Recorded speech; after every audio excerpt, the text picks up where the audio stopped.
All right, we are live in 3, 2, 1. Good morning. Welcome to today's Chardan leadership call featuring Immuneering, a company that's advancing a pipeline of therapies targeting key cancer drivers based on translational bioinformatics. So a special thank you to our guest, Dr. Ben Zeskind, co-founder, president, and CEO, Biren Amin, the CFO, and Dr. Brett Hall, CSO of Immuneering. I'm Geulah Livshits, a biotech analyst at Chardan, where, as call participants are aware, our focus is on identifying companies that can generate exceptionally high long-term investment returns by creating and sharing in value for society. So during this call, we will not be discussing Chardan research, and any discussions about Chardan research should be coordinated between our participants and their respective salesperson at Chardan. The recording of this call will be made available to clients afterwards, and our compliance team has asked me to read this statement. By participating in this call, our speakers attest that they have made Chardan aware of any potential conflicts, and they will not discuss any material, non-public, or confidential information that they're aware of that may breach their legal, regulatory, or fiduciary responsibility to any parties. As for format, this is a 45-minute to 1-hour-long webinar, and participants can ask a question by submitting it into the Q&A box in the Zoom window. So with that, thank you all for joining us today. And to start off, Ben, maybe you can give us a high-level overview of Immuneering as a company and its trajectory for those who might be new to this story. Sure, I'd be happy to. Thank you, Geulah. And I'll just remind everyone we will be making forward-looking statements today, so please refer to our disclosures for more information.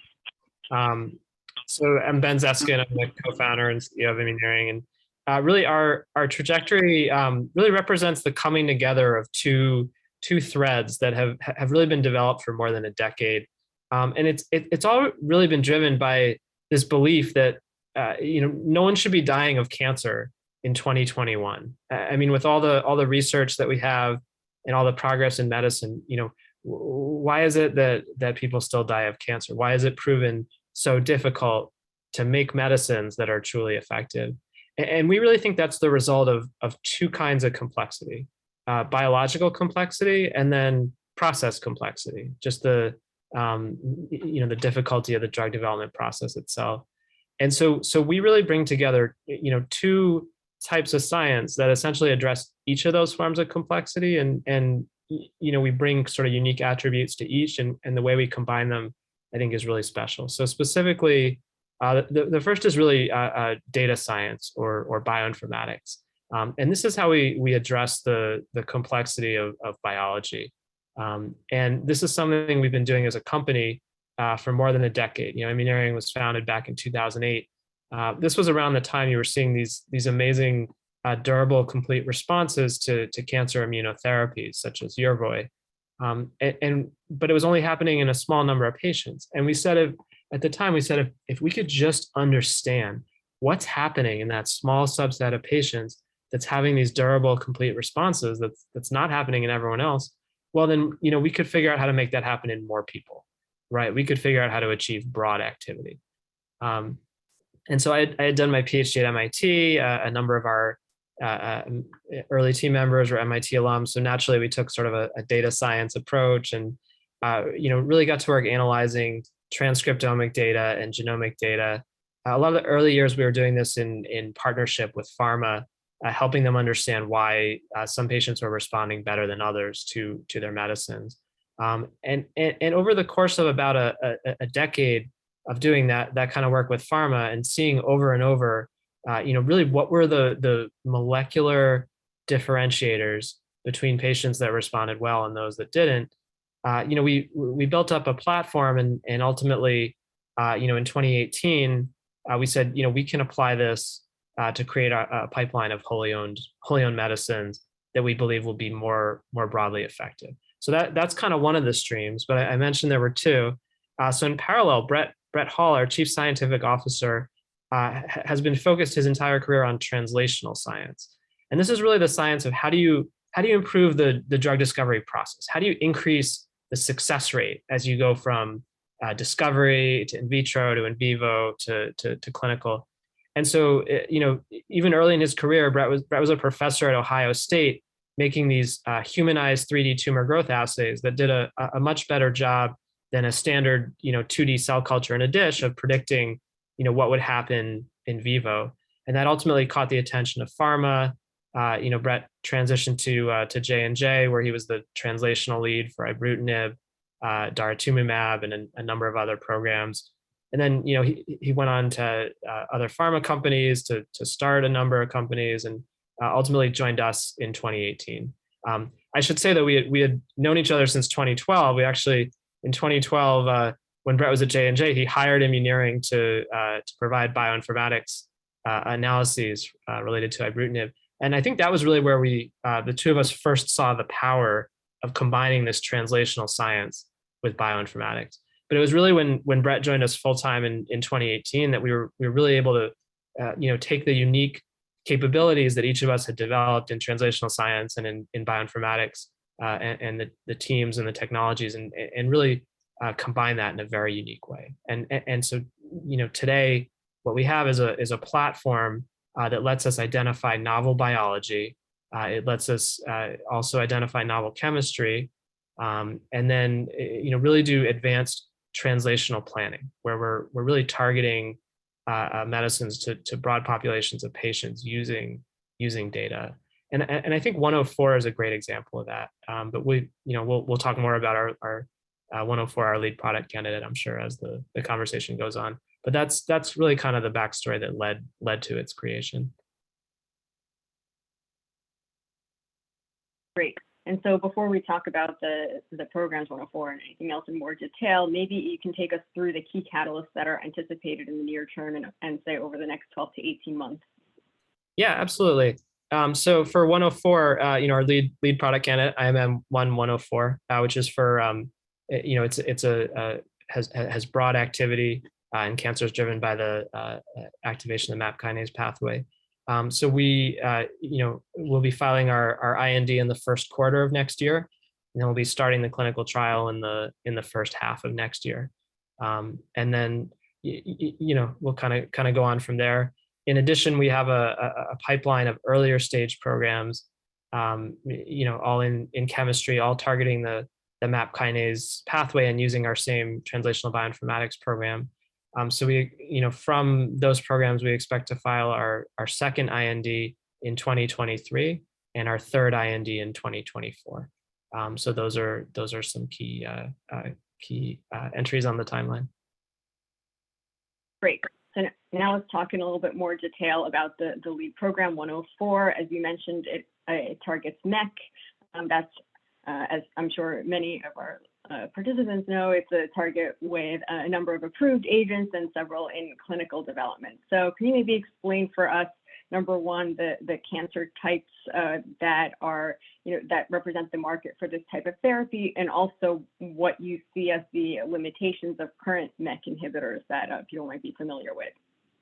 Yeah, it's a great question. I can get started, and then maybe I'll hand it over to Brett to carry on. But I think first and foremost, when we came to this, in theory, MEK is a great target, right? I mean, MEK is the pathway goes RAS, RAF, MEK, ERK, right? In theory, it's downstream. It's a bottleneck. It's a choke point. So, conceptually, a MEK inhibitor should be effective against any kind of cancer that's driven by any RAS mutation, KRAS, NRAS, any RAF mutation.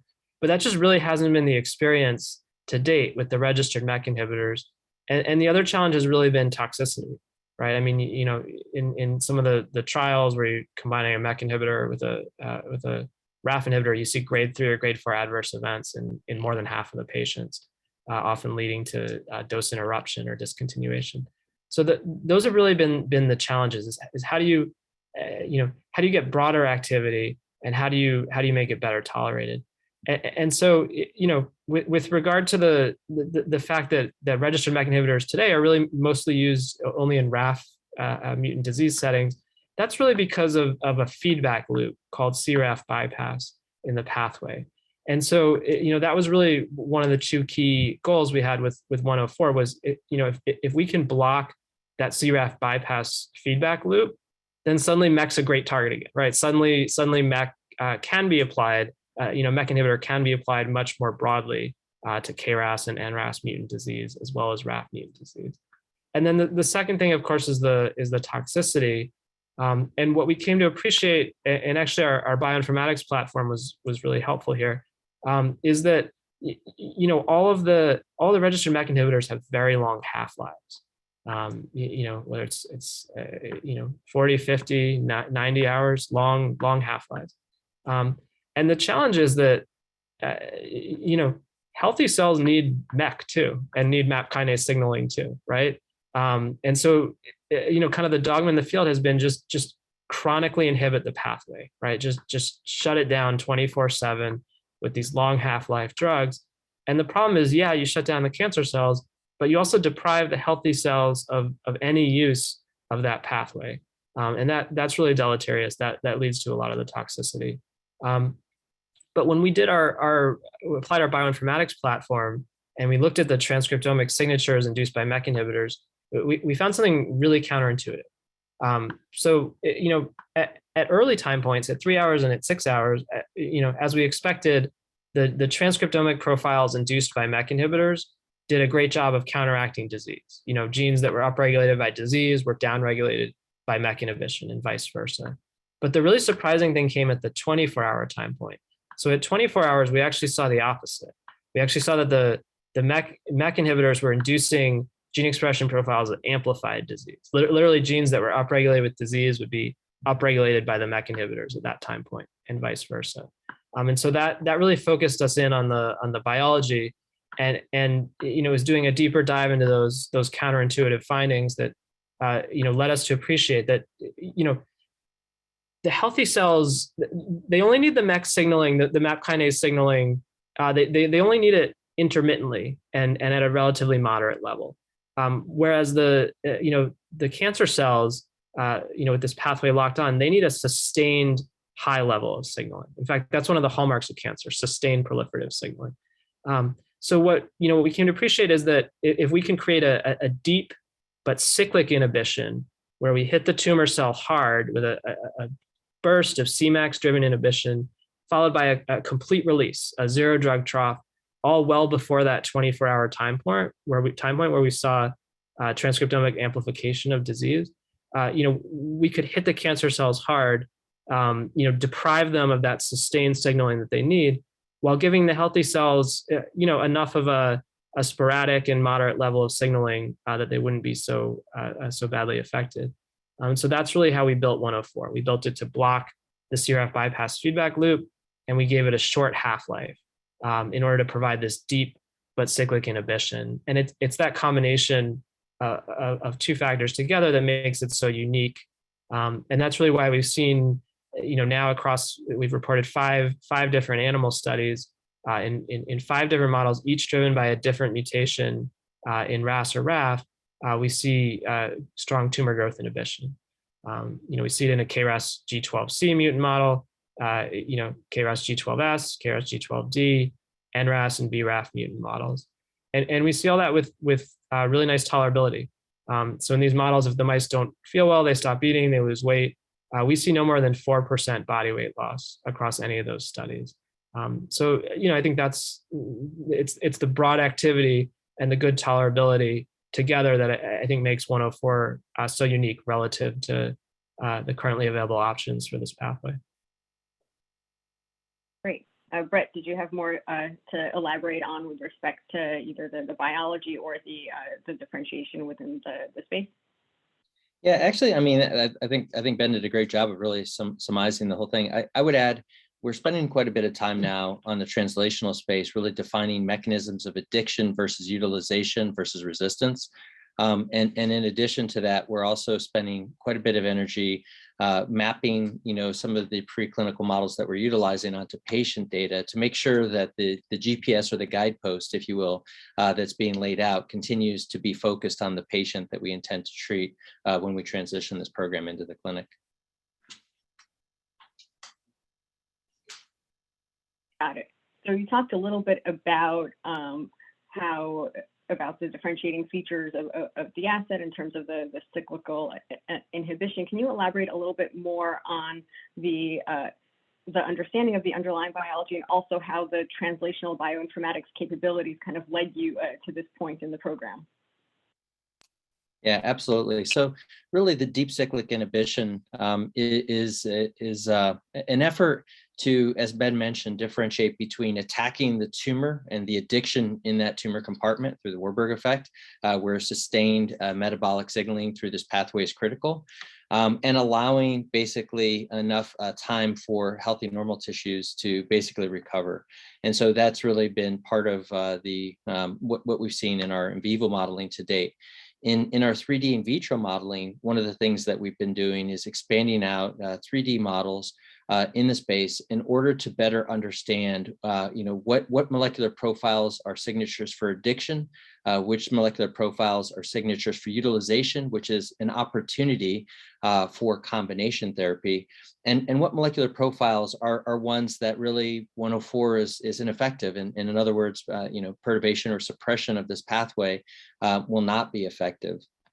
And really, it's these two things side by side that are happening with respect to the pharmacology, defining how effective this drug is. And by the way, and one of the things Biren has mentioned many times too, is it's key to pay attention to the competitive landscape and understand how you function within the ether of other MEK inhibitors, but not only MEK inhibitors, but also upstream inhibitors, parallel pathway inhibitors, and really being able to map out those combinations ultimately in the clinic, because cancer is a disease that's rarely addressable by a single agent.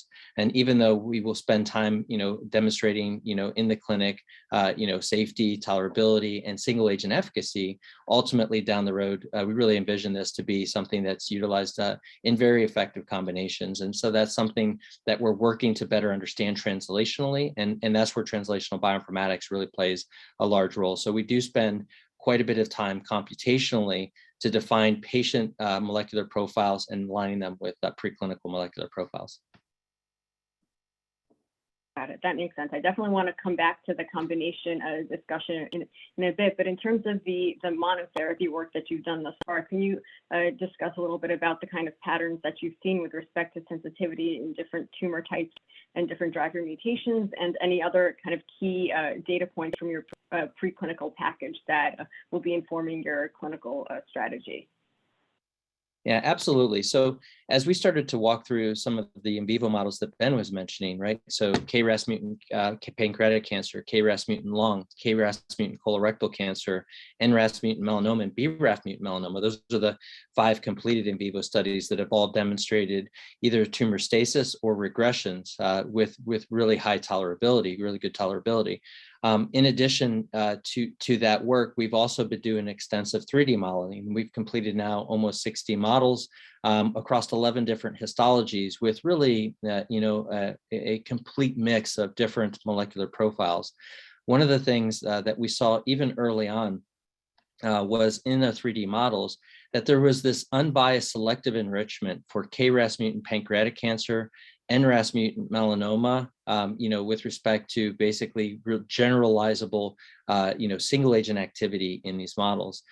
When we then molecularly mapped those models onto patient data sets to ask if they were case studies, in other words, one-off examples of patients you're unlikely to see in the clinic versus molecular profiles that are common amongst the majority of patients that you're likely to run a clinic, we were really excited to find that the majority of patients actually harbor similar profiles, meaning that it suggests, and I think the literature, you'll find that this also backs this up, is that in KRAS mutant pancreatic cancer, there is overt addiction to the MAP kinase pathway downstream of that oncogene. And it's rarely really picked up with parallel pathways that actually drive antagonism or resistance to single agent activity that could effectively block the MAP kinase pathway. I think the challenge that the field's had so far in NRAS mutant melanoma and KRAS mutant pancreatic cancer in particular is that there haven't been drugs that can address those indications. So for example, if you look at Amgen and Mirati, who are leading the way with the KRAS G12C inhibitors, hats off to them. They've really blazed the trail to really change the game on drugging the undruggable target. However, neither KRAS mutant pancreatic cancer nor NRAS mutant melanoma are really enriched for G12C mutant KRAS disease. And so therefore, those drugs are largely ineffective against the vast majority of those patients. And that's where you'll see activity of those drug agents in KRAS mutant colon cancer and KRAS mutant lung cancer. as an example. So for us, one of the things that we're excited about is that we have a drug that at least preclinically has shown a very strong ability to attenuate disease, both in the 3D modeling environment, as well as an in vivo xenograft mouse environment, so preclinical animal study. Got it. And so in terms of comparisons to either the available MEK inhibitors or some of the programs that might be in development, have you done head-to-head studies in the animal models and or in the 3D models that give you a signal in that regard? Yeah, that's a great question, and we have. So one of the things that we've done as we've walked through our different model systems is really set up comparators, to understand how we're benchmarking against what is already there. As an example, the first model that we ran, which was a colon 26, that's a syngeneic colorectal tumor model, it's a KRAS G12D model. We evaluated head-to-head versus selumetinib and binimetinib and found superior tumor growth inhibition and superior safety as assessed by maintenance of body weight in those animals in that study. The next study we ran, which was an A549, it's a KRAS G12S non-small cell lung cancer model. We ran that head-to-head against binimetinib. And because binimetinib is really registered in combination with encorafenib, we also tested encorafenib in the combination. Now, of course, in a RAF wild type model like that, it's a KRAS mutant model, A549, but it's BRAF wild type, it would be counterindicated to add a BRAF inhibitor, class 1 BRAF inhibitor like encorafenib. So it actually paradoxically activated the pathway and antagonized activity of binimetinib. But the activity of binimetinib was also inferior to IMM104 in that study. Next, we ran A375. A375 is a BRAF V600E mutant melanoma model. In that model, we actually saw comparable tumor growth inhibition between 104 and encorafenib, right? A drug designed for that mutation at their top doses. Binimetinib was actually quite ineffective, but in practice, when you look at what is registered in the clinic for BRAF mutant disease, it's the combination of a MEK plus RAF inhibitor. So in that study, our BRAF inhibitor encorafenib and our MEK inhibitor binimetinib in combination actually had the greatest tumor growth inhibition. So it's not efficacy that's a problem with MEK plus RAF combinations in RAF mutant disease. It's really a problem of safety. And so in the combination, typically you see grade 3, grade 4 adverse events over 50%, which leads to drug reductions or discontinuation, which is really problematic for clinical utility in combination therapy. And then after that, we ran a MIAPACA-2 study, which is a KRAS G12C pancreatic cancer model. We ran that and benchmarked against sotorasib or AMG 510, Amgen's G12C inhibitor that's now registered. We saw comparable regressions between IMM104 and sotorasib in that study. In combination with a dose reduction of sotorasib, we saw even superior tumor growth inhibition with an increased improvement in complete responses. Now, in that study, one of the things that we were excited about is, one, we benchmarked well against a drug that's now registered against that particular mutation, but two, most pancreatic cancer patients, although KRAS mutant, are not G12C. Only 1% are G12C, which means that really adagrasib and sotorasib won't have a large play in human pancreatic cancer. Ours, however, doesn't discriminate between the different codons that are utilized, since we're working 2 nodes downstream. So really this opens up the door, not only from the in vivo point of view, but also 3D modeling studies as a large play in KRAS mutant pancreatic. Similar story for SKML2 and NRAS mutant melanoma, also in our 3D models. And that's why in our phase 1 studies, we're projecting KRAS mutant pancreatic cancer and NRAS mutant melanoma as our first 2 indications.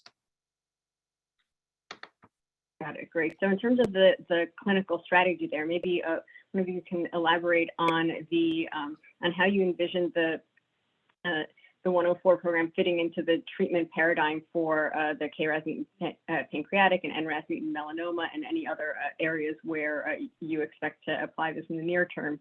And then we can talk a little bit more about the clinical program as you envision it. Yeah, absolutely. So we're planning to run a Bayesian Design, an MPTI-2 study, which basically is a design to more quickly get to the dose range that we feel will be most effective. So, of course, for any phase 1A dose range finding study or dose escalation study, the goal is really to identify safe and tolerable doses that are before or prior to your MTD. And so we feel that this MTPI-2 approach will quickly get us to that that dose schedule. We do project going QD in phase 1 because we're projecting a 2-hour half-life in humans. One of the things for deep cyclic inhibition that is critical is that we like to achieve at least 7 to 8 half-lives before you dose again. So at 2 hours, that really then is much more amenable to a QD format or schedule. And so that's what we'll be going into the clinic with phase 1 on dose escalation. After we set our recommended phase 2 dose and have an optimized phase 2 dose, we plan to move into phase 2A studies, which will include KRAS mutant pancreatic cancer, NRAS mutant melanoma, and also with biomarker selection, we would add KRAS mutant lung cancer and KRAS mutant colorectal.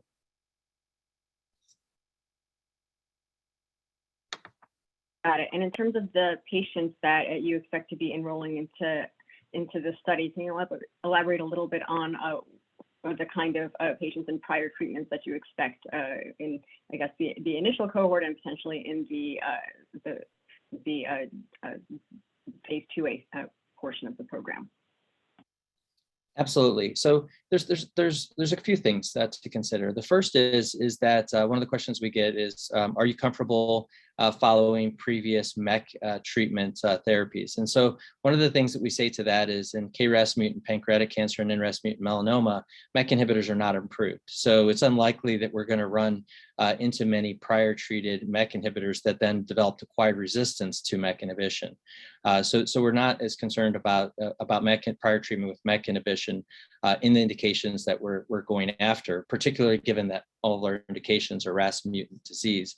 The other question we get quite a bit is, what about prior therapy around the G12C inhibitors, particularly sotorasib, which is now registered, US FDA registered, and adagrasib, which likely will be registered soon. And so, to that, we would point, people to 2 recent studies that came out that demonstrated that mechanisms of resistance around adagrasib and sotorasib are, in large part related to codon switching in KRAS, amplification of RAS, switching over from KRAS to NRAS. Those types of mutations, escape variants, are likely addressable to IMM-1-104. However, the mutations that have been described where now a parallel pathway becomes a dominant pathway, it is unlikely that 104 would actually be effective in those patient populations. So one of the things that we'll explore when we get into the clinic is basically sequence dosing, and then down the road, likely, and this is really kind of looking way forward, is potential combination therapy. Can you improve the clinical utility of the drugs in combination? That makes sense. And so you also mentioned the potential subgroup and stratification strategy for I think lung cancer and some of the other programs beyond, or indications beyond pancreatic and the NRAS melanoma. Can you elaborate a little bit on that, and also potentially how some of the additional bioinformatics and characterization approaches could inform the patient selection in broader indications? Yeah, absolutely. So, one of the things that, as far as broader indications go, we've found is that addiction to the pathway is something that's paramount for single agent activity. And so one of the things I like to explain, say is, addiction means that if you take away that specific pathway effectively, the tumor cell cannot sustain its normal trajectory. But if it's just utility, It means it's just part of, basically a kaleidoscope of activation pathways that are running in parallel to each other. So taking out one may give you stable disease, or perhaps even a temporary stable disease with basically back to progressive disease. In those areas, in the areas where it's utilization versus addiction, it's really critical to start looking at combination therapy. What we found, as we kind of move away from KRAS mutant pancreatic cancer and NRAS mutant melanoma, which are highly addicted to those RAS oncogenes. When you move, for example, let's say into the opposite of the spectrum, in colorectal cancer. Colorectal cancer is a disease that is often initiated by a mutation in APC, which is the Wnt signaling pathway. And so one of the things that the inhibition of the MAP kinase pathway does with other MEK inhibitors as well as ours, and we published this at EORTC this year, is that you actually transiently increase the Wnt signaling pathway. And so what happens is, if you have a parallel mutation that already has that pathway ramped up, and you come in with a MEK inhibitor, it's really challenging for a MEK inhibitor in that space without a measurable, or an effective inhibitor against APC mutant disease, that you can actually start to work against, the effect of your drug. In other words, you really need to start thinking about either a biomarker selection process where you exclude Wnt mutant disease, or once, and right now there isn't effective therapy, but once an effective targeted therapy is available for APC mutant disease, then a potential combination would be very reasonable in that setting. Very similar stories for lung cancer and EGFR, concomitant mutations in that space, but there's really a plethora of different opportunities that really range a lot of receptor tyrosine kinases in both lung cancer and colon cancer that we're looking into. Great. So coming back to the near-term clinical program, can you discuss from your perspective what would be a good signal of activity in these patient populations, for example, based on benchmarks in these tumor types or any other relevant context that we should be thinking about? Yeah, absolutely. And I can start and then pass it over to Biren on that. So basically, what we're looking at for KRAS mutant pancreatic cancer and NRAS mutant melanoma, the median overall survival for these patients in late stage disease is well under a year. Really, so the opportunity in those first two indications is really seeing any level of activity in a specific percentage of patients. So if we see 2 to 3 responses out of the first 10, that could be an extraordinary accomplishment given that the patient subset that we're looking at. We are looking at the statistical, basically package for what we would like to see in a basically a Bayesian 2 design, where we can then shift to continue to expand in both NRAS mutant melanoma and KRAS mutant pancreatic cancer. But the bar there, the opportunity, the clinical unmet need is high in those indications. But I'll pass it to Biren if he wants to add more into the kind of more flavor or color into that. Yeah, thanks, Brett. In terms of clinical activity, Brett mentioned NRAS mutant melanoma. This is a tumor type that is of focus for us. And I think if you look at the phase 3 data from binimetinib, where binimetinib reported a 15% ORR, and this was as a monotherapy in comparison to dacarbazine, which is about a 7% ORR. So I think that sets the benchmark where we think, based on our preclinical data, we can achieve superiority to binimetinib, and therefore something north of 20%, again, depending on patient baseline characteristics, we think that may differentiate, at least in a small phase 1 trial. And then I think we could expand on that as we go further. Furthermore, if you look at checkpoint inhibitors in NRAS mutant melanoma, this class has not been studied in a prospective design trial in these patients. However, there have been retrospective analyses that have been done where researchers have reported CPIs of achieved ORR rates of in the high single digits, about 8 to 10%. So again, that kind of gives you what the unmet need is in an NRAS mutant melanoma setting. In a KRAS panc setting, clearly it would depend on the patient type. If we're enrolling, let's just say, second line patients, for example, I think the benchmark data, in terms of overall response with, current standards of care ranges anywhere from 15 to 20%. So that is something that we would like to beat, especially since we think that we would have potentially better activity than a lot of the chemotherapy agents that are approved. And then when we talk about, I guess, KRAS lung, if we're specifically talking about the G12Cs, I think you know what the benchmarks are with the G12C inhibitor, setting them in monotherapy, as well as for KRAS G12C colorectal. I think we're going to have to watch and see, with the other subtypes, how they develop and the type of response rates that we get. But again, phase ones tend to be small studies. As you know, dose level 1, dose level 2 tend to be subtherapeutic doses. So until we get to the therapeutic range, I think that's where we're going to get, we hope to see some sort of an efficacy signal in a phase 1 trial. So hopefully that helps you with that question. Mm-hmm. That makes sense. And so on that note, what do you envision being your data disclosure strategy for the phase 1 program? So as Ben mentioned, the phase 1 initiation is in the first half of 2022. I think it will depend on pace of patient enrollment in that trial. We'll have anywhere from 3 to 5 sites open for the phase 1 dose escalation portion of the study. And so right now, our base case is that we hope to have data in 2023. If we can report data earlier, we certainly would, but that will be largely dependent on the pace of patient enrollment. And do you envision reporting at medical meetings, or kind of an independent press release type of approach, or are you not guiding to kind of either of those in terms of a strategy at this point yet?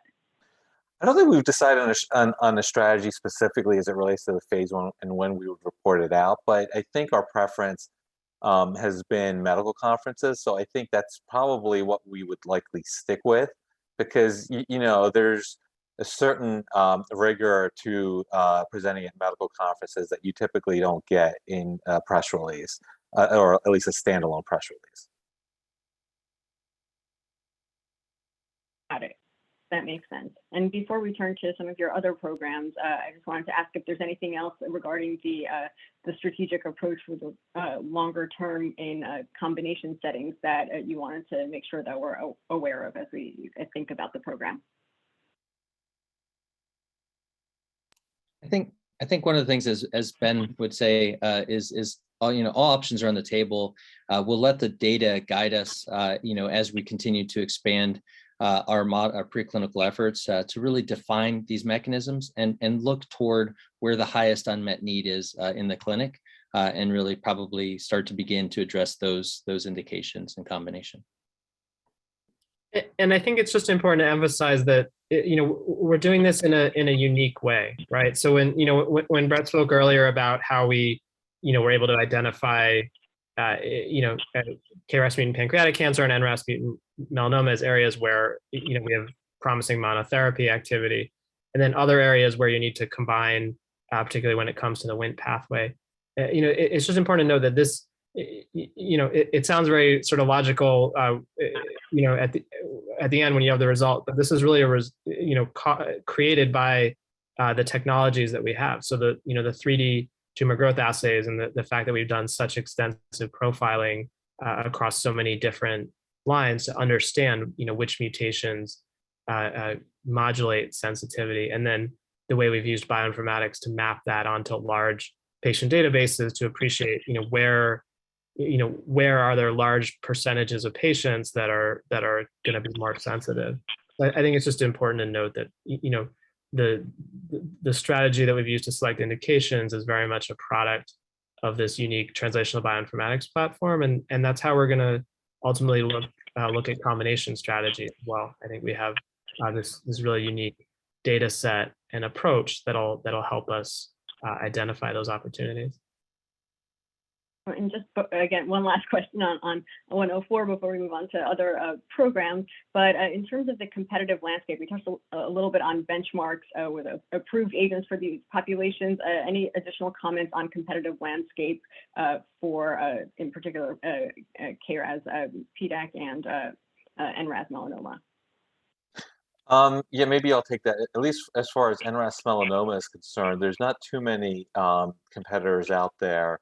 And same thing with KRAS PDAC. I think when you talk about the dual MEK, Veristem has a compound called VS6766, which is in development in phase 2 studies. They received breakthrough designation for low-grade serous ovarian cancer, where in a KRAS mutant population, they achieved an overall response in the around the 66% range. They are also evaluating 6766 in a KRAS G12V, a non-small cell lung cancer setting. They've seen an early signal there in about 2 or 4 patients achieving a response, and are evaluating in a G12 setting, but other codon mutations. But they have not reported significant data out of that study. So we're clearly watching that program. But that program, with 6766, it does have a much longer half-life than ours. And if you look at the phase 1 studies that were done by Chugai and by Roche, the ORR achieved in the phase 1 was about 27%. However, those were achieved at a higher dose regimen to what is being used currently. So there is toxicity associated with 6766.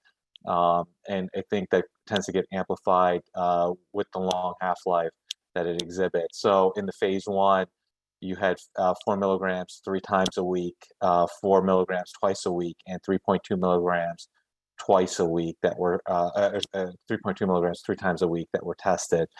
And currently Veristem is evaluating 3.2 milligrams twice a week in combination with their FAK inhibitor in order to achieve these results. So that's the program that we're watching. But there are others, combinations of a RAF plus a MEK, for example, mirdametinib plus the Beijing pan-RAF is, I think, expected to have data early next year. So we'll be closely watching that program in terms of the dose escalation phase 1 that they would report out there. And just to put a number on it for the VS6766, the half-life is in the ballpark of 55 hours, whereas our projected half-life is 2 hours, and that's so critical because it goes all the way back to the initial bioinformatics findings I described, where we saw that at 24 hours we see amplification of disease-associated signals with MEK inhibition. So just and look, it's a great mechanism in that it blocks CRAF bypass. So hats off to the Chugai scientists that developed it, and to Veristem for recognizing that.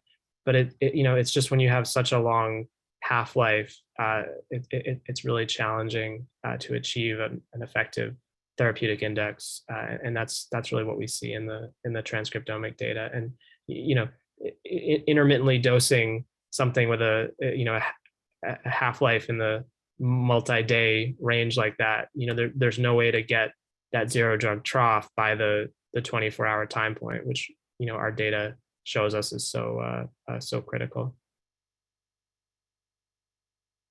Got it. That makes sense.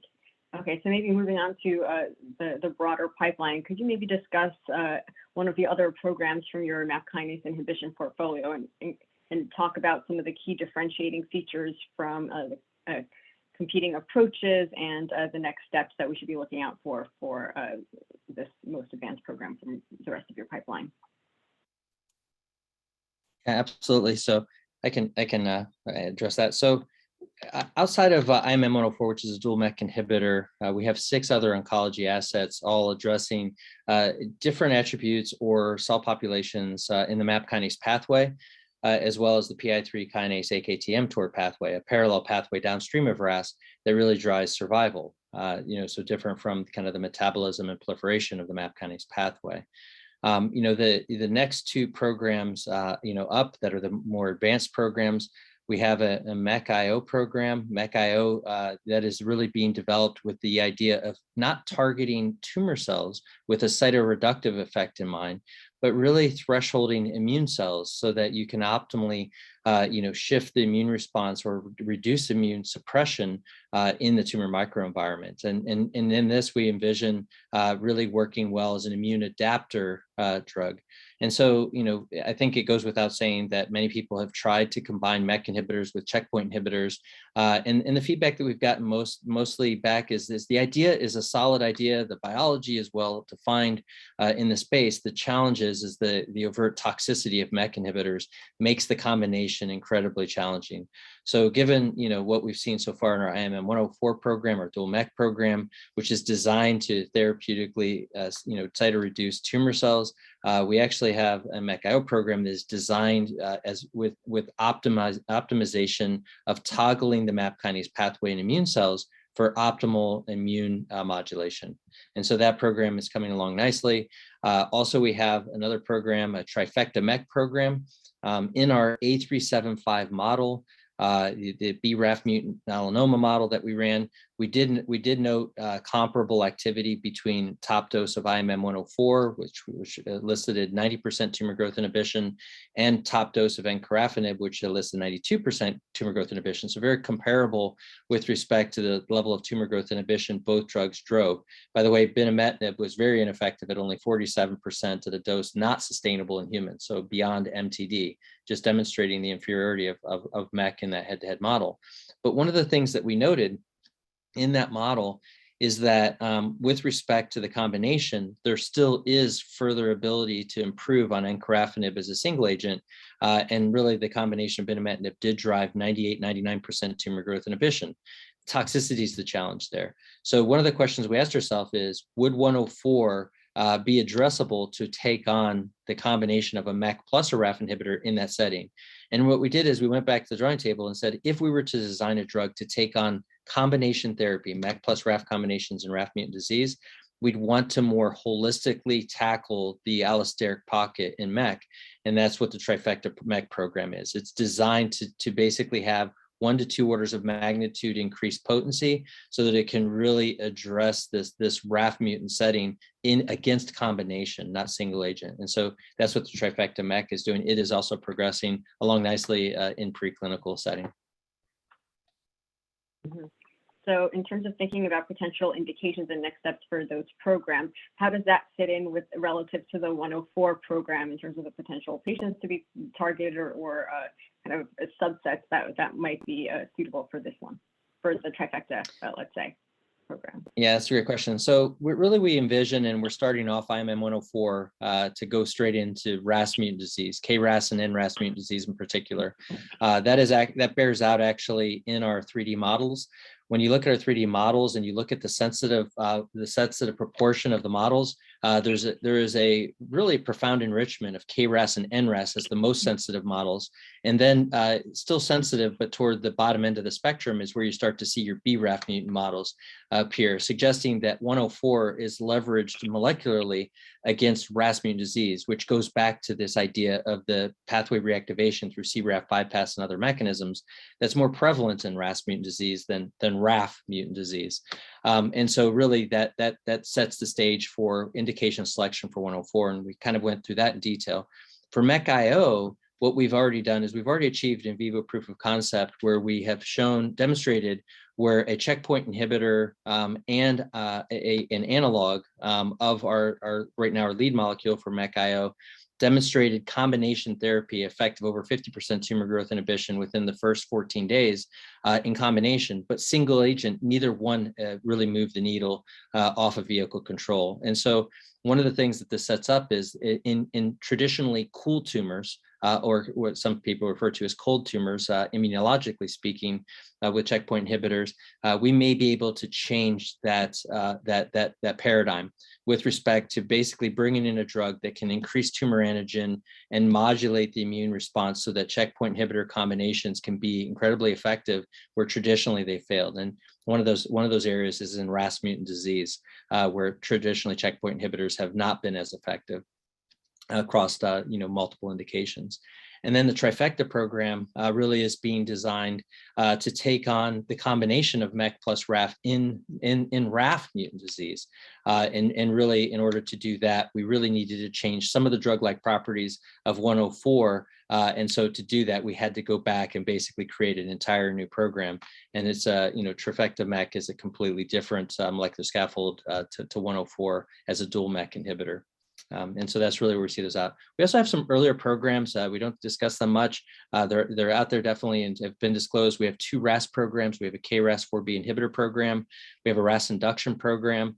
And then behind that, we actually have a covalent MEK and then an allosteric PI3 kinase alpha inhibitor. Those are much earlier, so that they don't get as much of the limelight as the other 3 programs, but those are all developing nicely in early drug discovery as well. And it gives us more options to tackle, challenges in the MAP kinase pathway and the PI3 kinase mTOR pathway. Got it. Great. So maybe taking a step back from a big picture and strategic standpoint, what is your strategic approach to partnering versus internal development for this stable of pipeline programs, as well as for the lead program? Yeah, so maybe I'll take that. As you know, we went through an IPO this past summer, raised $120 million. So at the end of Q3, we have about $159.6 million on our balance sheet. And I think, that's sufficient in terms of a runway to extend into 2024. In terms of partnering, I think we're open to all options. And I think they come in many different, formats. So for example, it could be a geographic, partnership, or it could even be a clinical collaboration. So I think at this stage, we feel comfortable moving, 1104 into phase 1 trials, funding phase 1, phase 2, and clearly, data then will drive, strategy from there on outwards. Got it. So open to multiple different possibilities in terms of partnering. And so again, from a big picture standpoint, we talked a lot about some of the specifics regarding your translational bioinformatics capabilities. At a high level, a lot of companies now are doing RNA-seq genomic characterization of tumors and analyses in preclinical models, et cetera. So can you kind of summarize for us how you see your specific capabilities giving Immuneering an edge as the kind of field of bioinformatics continues to evolve and we see continued adoption within the biotech space? Yeah, that's a great question, and certainly there's a lot of companies, arguably most companies, sort of say the right things when it comes to bioinformatics and having a biomarker-driven strategy. Some even really make a lot of noise about applying AI and machine learning to these kind of data. But I think you have to look at sort of what how they develop their technology and what's been the reward function. Right. So there's a lot of companies where as they develop their technology, the reward function has really been how much money they can raise and at what valuations. Or some technologies that come out of academia, the reward function is sort of how many papers can they publish around this technology. Because of our unique background, where we started out partnering with pharma, and we actually bootstrapped the company through that process for more than a decade. And I can tell you, pharma is skeptical, right? So every one of the projects that we worked on with major pharma companies, there was a grumpy pharma biostatistician and sort of a grumpy old-fashioned experimentalist who didn't believe in this newfangled computational analyses. And in each of those projects over more than a decade, our reward function was, can we pass muster? Statistical muster with a serious pharma biostatistician, and can we generate prospective predictions that'll experimentally validate?